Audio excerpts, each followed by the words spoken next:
আজকের এপিসোডে আমরা জানব পৃথিবীর সবচাইতে ভয়ঙ্কর অপরাধীদের জন্য তৈরি সিকট কারাগার সম্পর্কে। এখানে সবাই কোনো না কোনো মানুষকে হত্যা করার কারণে তাদেরকে এখানে নির্মমভাবে বন্দী করা হয়েছে। এখানে সব কারাবন্দীরাই ভয়ঙ্কর বিভিন্ন গ্যাংয়ের সদস্য এবং এক একজন প্রায় 30 থেকে 50 জনের জীবন ছিনিয়ে নিয়েছে। এটি আমেরিকার সবচাইতে ছোট দেশ এল সালভাদর। এখানে সবচাইতে বড় অবাক করা বিষয় হচ্ছে এদেশের প্রায় 2% মানুষই কারাবন্দী। এমনকি এদেশটিকে মাফিয়া স্বর্গরাজ্য বলা হয়। সিকটকে বিশ্বের সবচাইতে নিরাপত্তার কারাগারও বলা হয়। 2022 সালে মার্চ মাসে এদেশটিতে জরুরি অবস্থা জারি করার মাধ্যমে প্রায় 64,000 অপরাধীকে আটক করে এবং গ্যাংয়ের সদস্যদের এই সিকট কারাগারে বন্দী করা হয়। এই কারাগারে একবার প্রবেশ করলে বেরিয়ে আসা তো দূরের কথা, চাইলেও আপনি কোনোদিন আপনার পরিবারের সাথেও যোগাযোগ করতে পারবেন না। মৃত্যু ব্যতীত এখানে কোনো জামিন নেই।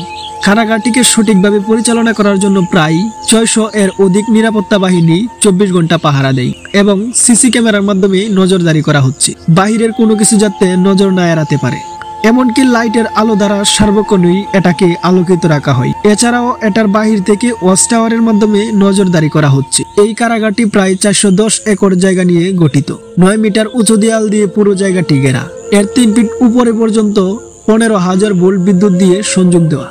আপনি নিরাপত্তা ব্যবস্থা ফাঁকি দিয়ে দেয়াল পর্যন্ত আসা তো দূরের কথা, এর পূর্বেই আপনি ধরা পড়ে যাবেন। কারণ কারাগারের বাহিরে খালি জায়গাতে এমন এক ধরনের উন্নত মানের পাথর চিটানো হয়েছে যেটার উপর দিয়ে আপনি হাঁটলে সাধারণের থেকে বেশি আওয়াজ শুরু হবে। এর পরিপ্রেক্ষিতে আপনি প্রহরীদের হাতে ধরা পড়ে যাবেন। এটির প্রবেশ পথ এবং প্রস্থান পথ শুধু একটি। সেই জরুরি অবস্থা জারি করার পর বিশ্বের আলোচিত সিকট কারাগার নির্মাণ করা হয়। প্রায় আনুমানিক 8টি ফুটবল মাঠের সমান বড় সিকট কারাগারটি, যেখানে প্রায় 40,000 অপরাধী রাখার যোগ্য।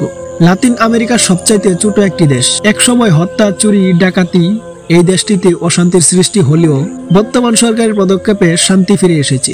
যদিও বর্তমান সরকারের এই পদক্ষেপটি আলোচিত এবং সমালোচিত, বিশ্বের মধ্যে শান্তির দেশ হিসাবে গণ্য হয়েছে। একসময় প্রায় 1 লক্ষ মানুষের মধ্যে গড়ে 104 থেকে 5 জন জীবন হারাতো। বর্তমানে এই সংখ্যা পরিবর্তন হয়ে 2 থেকে 3 গিয়ে দাঁড়িয়েছে।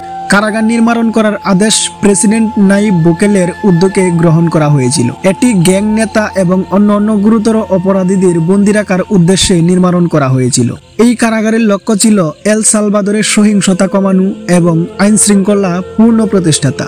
নাইব বুকেলের সরকার গ্যাং সম্পর্কিত অপরাধ কমানোর জন্য কঠোর পদক্ষেপ গ্রহণ করে এবং সিকট কারাগার এই প্রচেষ্টায় অংশ হিসাবে নির্মিত হয়। এই কারাগারের আইন অনুযায়ী কেউ যদি নিয়ম লঙ্ঘন করে তাহলে তাকে এখান থেকে বের করে এক অন্ধ সেলে আইন অনুযায়ী 15 থেকে 20 দিন এর বেশিও রাখা হতে পারে।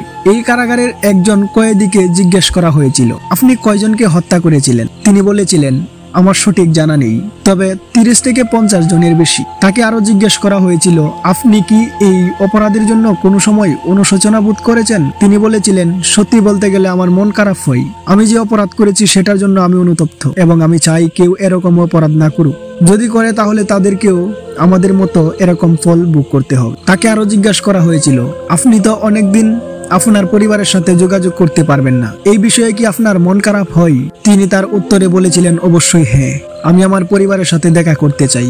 আমার একটা ছেলে আছে, আমি তাকে বলতে চাই পড়াশোনা করো এবং মানুষের মতো মানুষ হও। তোমার বাবা যা করেছে তা তুমি করো না, সুন্দর একটি জীবন খুঁজো।